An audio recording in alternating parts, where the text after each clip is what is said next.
दोस्तों, आज हम मॉडर्न हिस्ट्री के कुछ इम्पोर्टेंट क्वेश्चन को देखेंगे। ये वो क्वेश्चन है जो कई बार बीपीएससी, यूपीपीएससी और दूसरे कई इम्पोर्टेंट एग्ज़ाम जिसमें रेलवे के एग्ज़ाम, एसएससी के एग्ज़ाम, इस तरह के एग्ज़ाम में इस तरह के क्वेश्चन कई बार पूछे गए हैं। तो मैंने उन्हीं क्वेश्चन को एग्जाक्ट करके कुछ क्वेश्चन को यहाँ पर आप सबके सामने लाया है। तो हमारा पहला क्वेश्चन है, महात्मा गांधी को अर्धनग्न फकीर कहा था किसने? चर्चिल ने। पंजाब में डंडा फौज का गठन किया था, चमनदीप ने किया था। भगत सिंह ने इनकलाब जिंदाबाद का नारा दिया था। भगत सिंह को शहीद आजम नाम से जाना जाता है। नरेंद्र गोसाई अलीपुर केस में सरकारी गवाह बन गया था। पाकिस्तान शब्द के जन्मदाता चौधरी रहमत अली हैं। जवाहरलाल नेहरू ने कहा था, मैं एक क्रांतिकारी के रूप में कार्य करता हूँ। क्रांतिकारी राष्ट्रवादियों का भारत में पहला केंद्र महाराष्ट्र था। बंगाल में क्रांतिकारी आंदोलन की शुरुआत भद्रलोक समाज ने की थी। 1919 में लाल मदन ढिंगर ने कर्नल विलियम कर्जन वाइली की गोली मार कर हत्या कर दी, जिससे कारण उनको फांसी की सजा मिली थी। इंडिया इंडिपेंडेंस लीग की स्थापना राज बिहारी बोस ने की थी। जवाहरलाल नेहरू और सुभाष चंद्र बोस ने इंडिपेंडेंस फॉर इंडिया लीग नामक संगठन की स्थापना की थी। बारदोली सत्याग्रह की सफलता के पश्चात वहां की महिलाओं की ओर से वल्लभ भाई पटेल को सरदार की उपाधि गांधी जी ने प्रदान की थी। उपाधि प्रदान करने वाले थे गांधी जी, किनकी ओर से?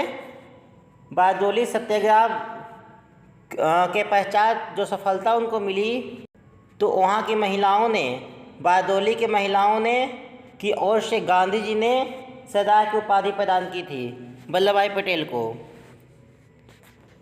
तरुण स्त्री सभा की स्थापना कलकत्ता में हुई थी। मजहरुल हक ने राष्ट्रवादी अहरार आंदोलन की शुरुआत की थी। मार्टिन बर्ड को उत्तर भारत की भूमि की व्यवस्था का प्रवर्तक माना जाता है। दादू मियाँ के नेतृत्व में फरीदपुर में अंग्रेजों के विरुद्ध फौजी आंदोलन विद्रोह चलाया गया था। एडोल्फ हिटलर ने सर्वप्रथम सुभाष चंद्र बोस को नेताजी संबोधन कर किया था। एम.जी. रनाडे गोखले के आध्यात्मिक और राजनीतिक गुरु थे। एम.जी. रनाडे गोखले के आध्यात्मिक और राजनीतिक गुरु थे, जबकि गोखले जो थे वो महात्मा गांधी के राजनीतिक गुरु थे। तो रनाडे गुरु थे किसके? गोखले के, और गोखले गुरु थे आपके गांधी जी के। श्री नारायण गुरु ने सबके लिए एक जाति, एक धर्म, एक ईश्वर का नारा दिया था। स्वामी नायकर ने आत्मसम्मान आंदोलन की शुरुआत की थी। राष्ट्रीय स्वतंत्रता आंदोलन के दौरान कुख्यात रहा सेल्यूलर जेल अंडमान द्वीप में स्थित है। जो सेल्यूलर जेल है जहाँ पे काला पानी की सज़ा मिलती थी, वो अंडमान द्वीप में स्थित है। मैं देश की बालू से कांग्रेस से बड़ा आंदोलन खड़ा कर दूंगा, यह कथन किनका है? महात्मा गांधी का। मैं देश की बालू से कांग्रेस से भी बड़ा आंदोलन खड़ा कर दूंगा, ये महात्मा गांधी ने कहा था।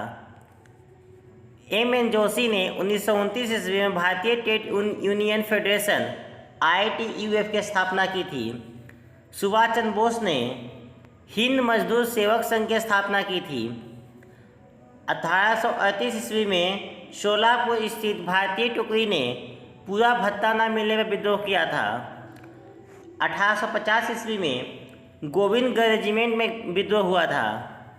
शुद्धि आंदोलन के प्रवर्तक थे स्वामी दयानंद सरस्वती। दीनबंधु मित्र द्वारा लिखित नाटक नील दर्पण। नील दर्पण किसने लिखा? दीनबंधु मित्र ने। इसमें नील की खेती करने वाले किसानों की पे हुए अत्याचारों का वर्णन है। जो नील दर्पण में नील की खेती करने वाले जो किसान थे उस पे हुए अत्याचार, ये अत्याचार किसने किए? अंग्रेज़ों ने। तो अंग्रेज़ों द्वारा नील के खेती वाले किसान पे किए गए अत्याचारों को किसमें नाटक के रूप में लिखा है? नील दर्पण में। और लिखने वाले हैं दीनबंधु मित्र। भगत सिंह के विरुद्ध मुखबरी करने के कारण फणींद्र सिंह को बैकुंठ शुक्ल ने हत्या की थी। सबसे कम उम्र में फांसी की सजा पाने वाले क्रांतिकारी थे खुदीराम बोस।